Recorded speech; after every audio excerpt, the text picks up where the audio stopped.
శుభోదయం. నారుమంచి నోట ఓ మంచి మాట ఈ శీర్షికన ఈ రోజున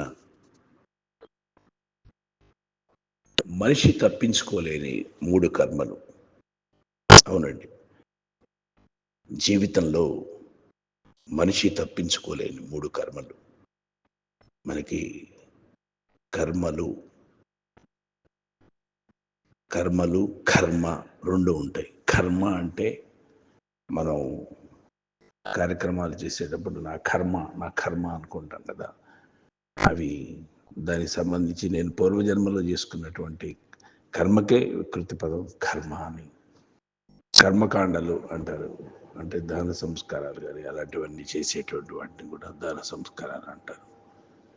అట్లాగే మనిషి తప్పించుకోలేని 3 కర్మలు ఏంటంటే జీవితంలో హిందూ ధర్మశాస్త్రాల ప్రకారం మనిషి తాను చేసే పనుల ఫలితాల నుంచి తప్పించుకోలేడని మనకి కర్మ సిద్ధాంతం, కర్మ విపాక శాస్త్రం తెలియజేస్తుందండి.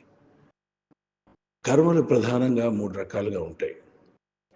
వీటిని కేవలం పనులు అనడం కంటే మన జీవిత ప్రయాణంలో మనం వెంట తెచ్చుకునే సంస్కారాలు లేదా ఫలాల మూటలు అని విశ్లేషించుకోవచ్చు.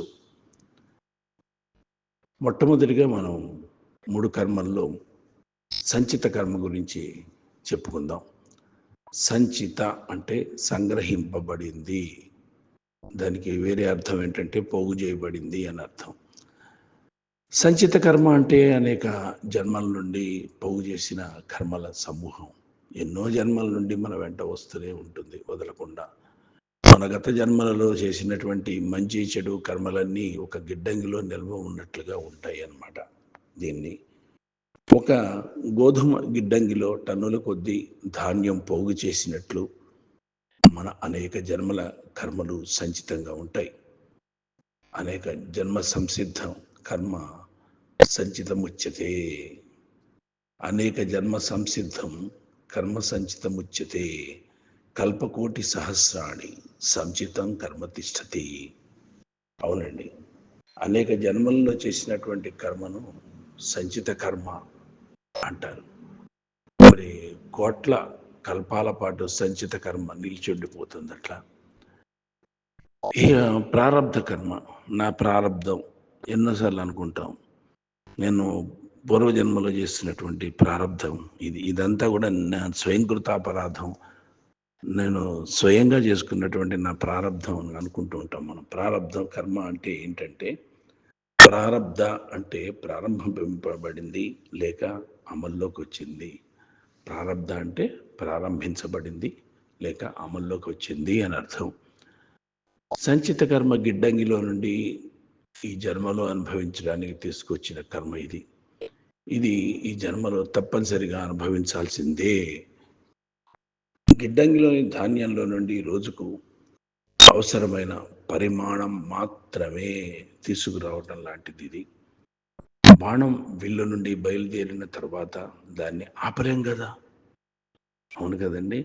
అలాగే ప్రారంభ కర్మను ఆపలేం. ప్రారంధ కర్మ కూడా అంతే, జరిగిపోవాల్సిందే.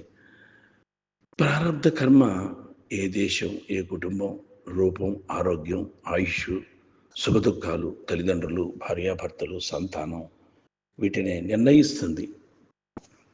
మనకి తెలియదు, వాటంతట అవే వస్తూ ఉంటాయి వెంట.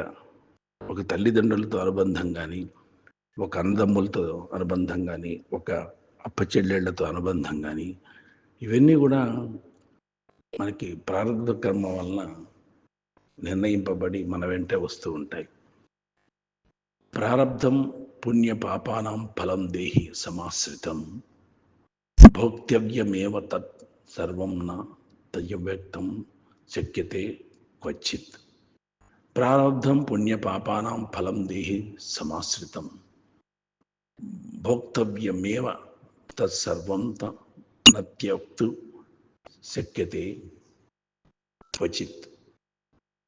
పుణ్య పాప కర్మల ఫలితం ఈ దేహంలో ప్రారబ్ధంగా ఆశ్రయించి ఉంది. అదంతా అనుభవించాల్సిందే, ఎక్కడా కూడా వదిలివేయలేమండి. ఇక ఆగామి కర్మ అంటారు. ఈ ఆగామి కర్మ అంటే రాబోయేది లేక భవిష్యత్తు అని అర్థం అన్నమాట. ఈ జన్మలో ఇప్పుడు చేస్తున్నటువంటి కర్మలు ఇవి భవిష్యత్తు జన్మల కోసం సంచిత కర్మలలో చేరతాయి.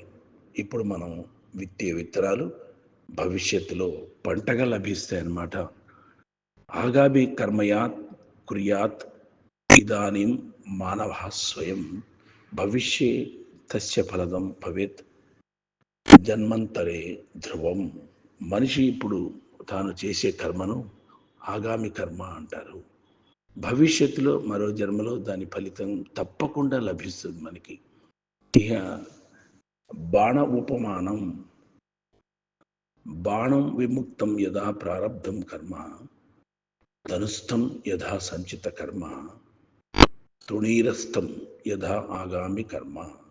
ప్రారబ్ధ విల్లు నుండి వదిలిన బాణం ఆపలేము, సంచిత విల్లులో అమర్చిన బాణం ఇంకా వదలలేదు, ఆగామి పొదిలో ఉన్న బాణాలు ఇంకా తీసుకోలేదు. కర్మలను ఎలా తీర్చాలి? సంచిత కర్మ తొలగింపు జ్ఞానం ద్వారా తీసుకోవాలి.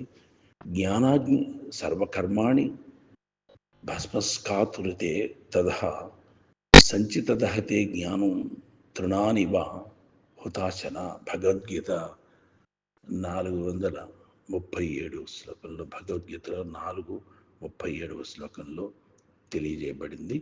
జ్ఞానాగ్ని సమస్త కర్మలను భస్మం చేస్తుంది. జ్ఞానం సంచిత కర్మను గడ్డిని అగ్ని కాల్చినట్లుగా దహిస్తుంది. ఒకసారి విందామా? జ్ఞానాగ్ని సమస్త కర్మలను భస్మం చేస్తుంది. జ్ఞానం సంచిత కర్మను గడ్డిని అగ్ని కాల్చినట్టు దహిస్తుంది. తొలగించుకునే మార్గాలు ఆత్మజ్ఞానం పొందటం, గురూపదేశం, భక్తి, ధ్యానం, మోక్ష సాధన. ప్రారబ్ధ కర్మ అనుభవం సమత్వ భావంతో అనుభవించడం. సుఖదుఖే సమీకృత్వ లాభాలాభౌ జయాజయౌ తతో యుద్ధాయ యుజ్యస్వ నైవం పాపమావాప్యాసిరి. అవండి, ఇది కూడా భగవద్గీత 2:38. మార్గాలు సమభావంతో స్వీకరించడం, ఫలత్యాగం, ఓర్పు, ధైర్యం. ఇది నా కర్మఫలం అని తెలుసుకోవటమే. ఆగామి కర్మ శుద్ధి, నిష్కామ కర్మ. కర్మణ్యే వాధికారస్యే మా ఫలేషు కదాచన మా కర్మ ఫలహేతుర్భృర్భుర్ మహతే సజ్జోస్త్వ కర్మాణి. భగవద్గీతలోనే ఇది కూడా. మార్గాలు ఫలాపేక్ష లేకుండా కర్మ చేయటం, ధర్మ మార్గంలో నడవటం, సత్కర్మలు, పుణ్యకర్మలు, పుణ్యకార్యాలు, భగవత్ అర్పణ బుద్ధి, ఇవన్నీ కలగాలి. ఇక్కడ జీవన సూత్రం ఏంటంటే గతాన్ని మర్చిపోండి, వర్తమానాన్ని స్వీకరించండి, భవిష్యత్తును సత్కర్మలతో నిర్మించుకోండి. ఇప్పటికైనా సరే ప్రతి ఒక్కరూ గ్రహించాల్సింది ఏంటంటే మనం గతంలో చేసినటువంటి తప్పులు కానీ, పాపాలు కానీ, కర్మఫలాలు కానీ, గతంలో మనం చేసినవి తలుచుకొని పశ్చాత్తాపడకుండా గతాన్ని విస్మరించేద్దాం. Forget about it. గతాన్ని మర్చిపోదాం. వర్తమానాన్ని రిసీవ్ చేసుకుందాం, చక్కగా స్వీకరిద్దాం, ఆనందంగా, సంతోషంగా. భవిష్యత్తును ఏం చేద్దామంటే సత్కర్మలతో నిర్మించుకుందాం. ఇలా చేస్తే గనక మన జీవితం ఒక విధమైనటువంటి సాఫల్యతను చేకూర్చుకుంటుందండి. అలాగే మనకి కలహంస నరకదాన అంటారు. హంసల గురించి తెలుసుకుందామండి. ఆకాశంలో హంసలమై హాయిగా ఎగురుదామని ఇలా హంసరాయబారం, ఇలా ఎన్నో హంసల గురించి మనం పురాణాల్లో తెలుసుకున్నాం, చందమామ కథల్లో వీటిల్లో మనం తెలుసుకున్నాం. హంస అసలు నిజంగా హంసలు ఉన్నాయా లేదా తెలియదు కదా. పురాణాల్లో చివరిసారి ఎప్పుడు కనిపించింది అసలు హంస, ఇవన్నీ ఏంటి అనేది చాలా ఆసక్తికరమైన విషయం. ఇది హంసకు సంబంధించింది కాబట్టి హంస కథ ఒకసారి మనం తెలుసుకుందామండి. అత్యధికంగా పురాణాలలో కల ప్రతి కథలో కూడా దీని ప్రస్తావన ఉంటుంది. హంస బ్రహ్మదేవుని ఆయన భార్య అయినటువంటి సరస్వతి యొక్క వాహనం. అవునా? హంస బ్రహ్మదేవుని ఆయన భార్య అయినటువంటి సరస్వతి యొక్క వాహనం అన్నమాట. వేదాలలో అత్యున్నత స్థాయికి చేరిన వారిని పరమహంస అని ప్రస్తుతించేవారు. ఆంధ్రప్రదేశ్ ప్రభుత్వం రవాణా శాఖ వారి సరికొత్త బస్సు సర్వీసుకు రాజహంస అని పేరు పెట్టారు. అవును కదా? ఇటీవల హైదరాబాద్ నెహ్రూ జూలాజికల్ పార్కుకి తెల్ల హంసలు, నల్ల హంసలు తీసుకురాబడ్డాయండి. ఇక్కడ జూలాజికల్ పార్కుకి ఏ పక్షి హంసగా పిలువబడింది అని ఒకసారి మనం పర్యావలోకిస్తే, పురాణాల్లో చెప్పబడినటువంటి హంసను ఆధునిక శాస్త్రవేత్తలు మరియు పక్షి నిపుణులు బార్ హెడెడ్ గూస్ లేదా స్వాన్ అని గుర్తిస్తారండి. హంసగా పిలువబడింది, బార్ హెడెడ్ గూస్ అని పిలువబడింది. ఇవి హిమాలయాలను దాటి ఎగిరే అరుదైనటువంటి సామర్థ్యం కలిగినటువంటి పక్షులు. వీటిని సంస్కృతంలో హంస అని పిలుస్తారు. ఇవి ప్రతి సంవత్సరం శీతాకాలంలో చైనా, మంగోలియా ప్రాంతాల నుండి భారతదేశానికి వలస వస్తాయండి. ఇవి చివరిసారి ఎప్పుడు కనిపించాయి అని మనకు ఒక సందేహం కలగవచ్చు. ఇవి అంతరించిపోలేదు. నేటికి ప్రతి సంవత్సరం అక్టోబర్ నుండి మార్చి వరకు ఆంధ్రప్రదేశ్లోని కొల్లేరు సరస్సు, తెలంగాణలోని కొన్ని జలాశయాలు మరియు ఉత్తర భారతదేశంలోని నదుల వద్ద మనకు కనిపిస్తూనే ఉంటాయండి. పురాణాల్లోని నీరు, పాలు వేరు చేసే శక్తి హంసలకు ఉందా? పాలు, నీరు వేరు చేసే శక్తి. పురాణాల్లో హంసకు పాలు, నీరు కలిపితే కేవలం పాలను మాత్రమే తాగే శక్తి అంటే నిరక్షీర వివేకం ఉందని చెప్తారు. నిరక్షీర వివేకం ఉందని చెప్తారు. పక్షులకు అలాంటి శారీరక సామర్థ్యం ఉండదు. ఇది కేవలం ఒక రూపకం. అంటే మనిషి కూడా హంసలాగానే ప్రపంచంలోని చెడును వదిలేసి కేవలం మంచిని మాత్రమే స్వీకరించాలని చెప్పడానికి మన పెద్దలు అలా వర్ణించారు. అవును కదా? పక్షులకు అలాంటి శారీరక సామర్థ్యం ఉండదండి అసలు. ఇది కేవలం ఒక రూపకం, ఒక క్రియేట్ చేసి ఇవ్వబడింది. అంటే మనిషి కూడా హంసలాగానే ప్రపంచంలోని చెడును వదిలేసి కేవలం మంచిని మాత్రమే స్వీకరించాలి. ఇది మానస సరోవర హంసలు ఏమైనాయి? పురాణాల ప్రకారం హంసలు హిమాలయాల్లోని మానస సరోవరంలో నివసించేవి. వాస్తవానికి కూడా బార్ హెడెడ్ గీస్ మానస సరోవరం పరిసరాల్లో సంతానోత్పత్తి చేస్తాయి. శీతాకాలం రాగానే అక్కడి చలిని తట్టుకోలేక హిమాలయ శిఖరాలను దాటుకుంటూ దాదాపు 29,000 అడుగుల ఎత్తులో మన దేశానికి వస్తాయి హంసలు. ఇండియాలో రాజహంసలు కనిపిస్తాయా? అవునండి. మన ఫోటోల్లో చూసే పొడవాటి మెడ కలిగినటువంటి తెల్లని స్వాన్ పక్షులు ఎక్కువగా యూరప్, అమెరికా మరియు రష్యా ప్రాంతాల్లో కనిపిస్తాయి. భారతదేశంలో ఇవి చాలా అరుదుగా కూడా కనిపిస్తాయండి. ఇంతకీ మనం చెప్పొచ్చేది ఏంటంటే, పురాణాల్లోని హంస ఒక అద్భుత శక్తులున్న పక్షిగా వర్ణింపబడింది. కానీ భౌతికంగా అవి బార్ హెడెడ్ గీస్ రూపంలో నేటికి జీవించే ఉన్నాయి. మనం ఈ శీతాకాలంలో పెద్ద సరస్సుల వద్దకు వెళ్తే పురాణాల్లోని ఆ హంసలను స్వయంగా చూడవచ్చు. ఎక్కడెక్కడ హంసలు కనిపిస్తాయి అన్నది కూడా మనం ఆరా తీయాలి.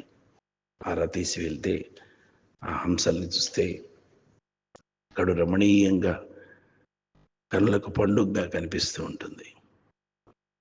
కాబట్టి ఈ రోజున మనం మనిషి ఎదుర్కొనేటువంటి 3 కర్మల గురించి, అలాగే హంసల చరిత్ర గురించి నారుమంచి నోట ఓ మంచి మాటలో తెలుసుకున్నాం.